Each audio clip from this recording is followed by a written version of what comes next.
Assalamualaikum warahmatullahi wabarakatuh. Saya Deulan Ekawati dengan NIM 170310001. Saya adalah mahasiswa dari Pendidikan Matematika di Universitas Islam Darul Ulum Lamongan. Di sini saya akan menyeminarkan rencana dari penelitian saya dan instrumen yang akan saya gunakan dalam penelitian saya. Lanjut saja, langsung kita buka filenya. Iya, langsung saja. Di sini saya akan memaparkan rencana dari penelitian saya yang berjudul Analisis Penalaran Analogi Siswa dalam Memecahkan Masalah Geometri ditinjau dari gaya kognitif verbalizer dan visualizer. Yang pertama, tujuan dari penelitian saya atau penelitian ini yaitu untuk mengetahui perbedaan penalaran analogi peserta didik dalam memecahkan masalah geometri ditinjau dari gaya kognitif verbalizer dan visualizer. Dengan metode yang saya gunakan di sini yaitu metode penelitian kualitatif dengan menggunakan pendekatan deskriptif kualitatif yang berbentuk studi kasus. Subjek dari penelitian ini adalah siswa MAN 2 Lamongan sebanyak 2 siswa dengan siswa yang bergaya kognitif verbalizer dan siswa dengan gaya kognitif visualizer. Di penelitian ini, instrumen yang saya gunakan yaitu instrumen berupa soal penalaran analogi dan wawancara untuk mengetahui seberapa jauh kemampuan dalam memecahkan masalah geometri dengan menggunakan penalaran analogi.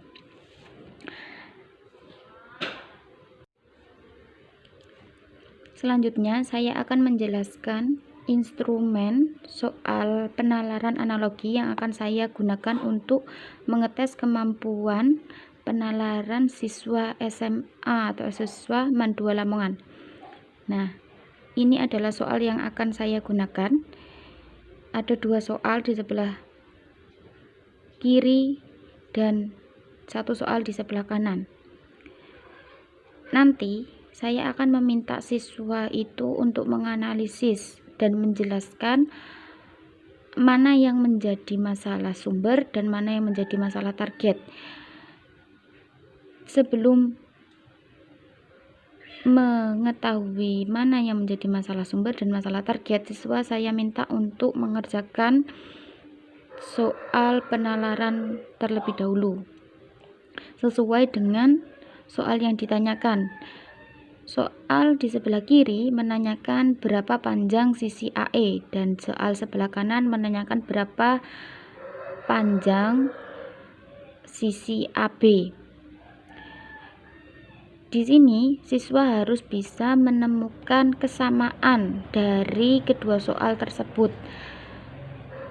Nah, kesamaan tersebut bisa dicari dengan cara siswa harus memahami mana yang menjadi masalah sumber dan mana yang akan menjadi masalah target.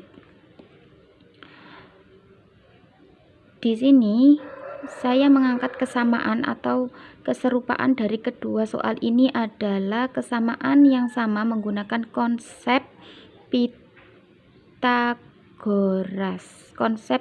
Pitagoras. Di mana penyelesaiannya adalah sebagai berikut.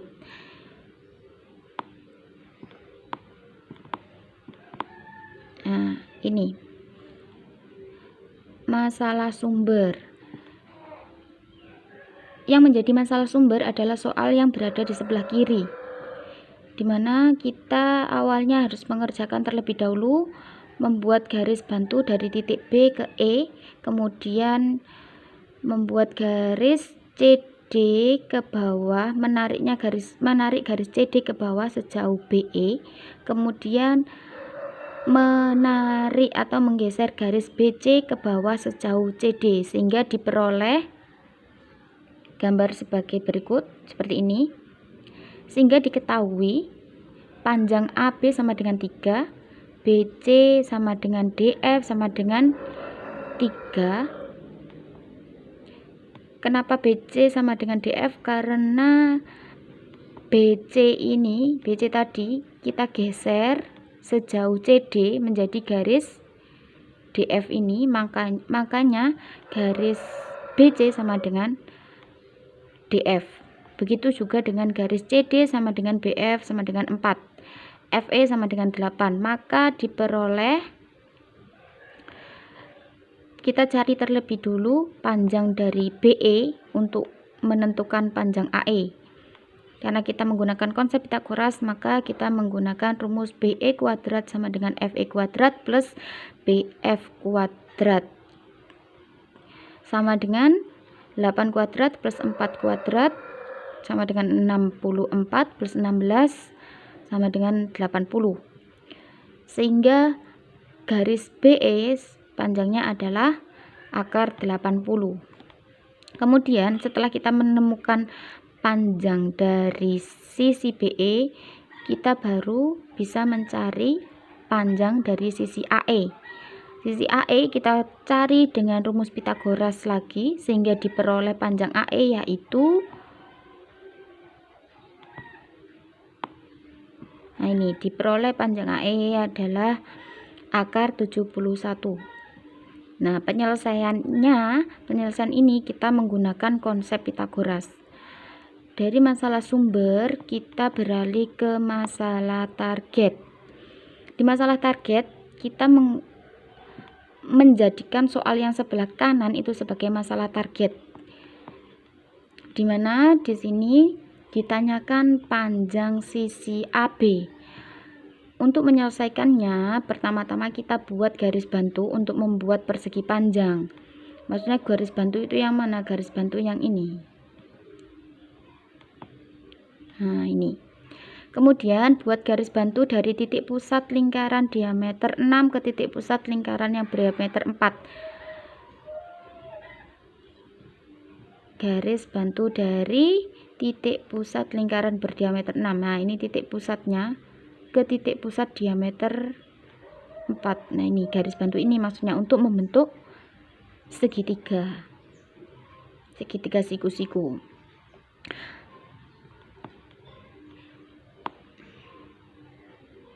Sehingga diketahui D1 itu diameter dari lingkaran besar, lingkaran yang berdiameter 6.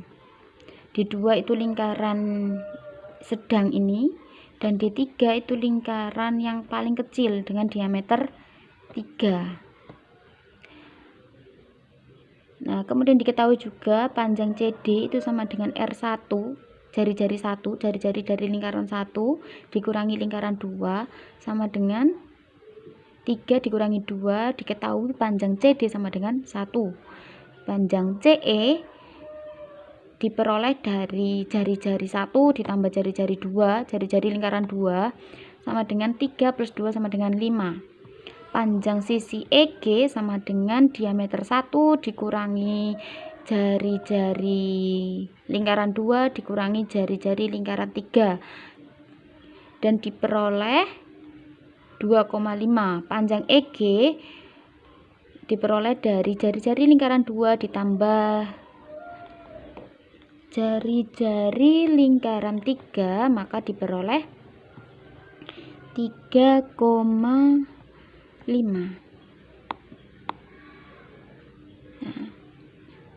Dengan penyelesaiannya, untuk mencari sisi AB terlebih dahulu kita harus mencari sisi ini yang saya kasih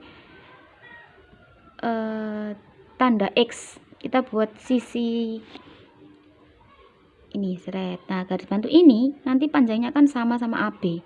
Untuk mencarinya, maka kita buat garis bantu yang tadi untuk membentuk segitiga Pitagoras. Maka kita cari dulu sisi X dan sisi Y. Kalau kita sudah menemukan sisi X dan sisi Y, nanti kita jumlahkan dan hasilnya itu adalah panjang dari sisi AB. Pertama-tama kita cari X kuadrat. Ini X kuadrat. Maka rumusnya menggunakan C kuadrat min CD kuadrat sama dengan 5 kuadrat min 1 kuadrat sama dengan 25 min 1 ketemu 24. Ini baru X kuadrat, maka nilai X sama dengan akar 24. Kita sederhanakan menjadi 2 akar 6. Nah, lagi-lagi kita menggunakan konsep Pitagoras. Kemudian kita cari nilai Y. Y kuadrat sama dengan EG kuadrat min FG kuadrat sama dengan 3,5 kuadrat min 2,5 kuadrat sama dengan 12,25 min 6,25. Hasilnya adalah 6. Ini masih nilai Y kuadrat, maka nilai dari Y adalah akar 6. Nah, setelah diperoleh nilai dari X dan Y, barulah kita bisa menemukan nilai dari sisi AB, yaitu panjang dari sisi AB sama dengan X plus Y. X-nya tadi 2 akar 6, Y-nya akar 6. Maka nilai dari AB sama dengan 3 akar 6.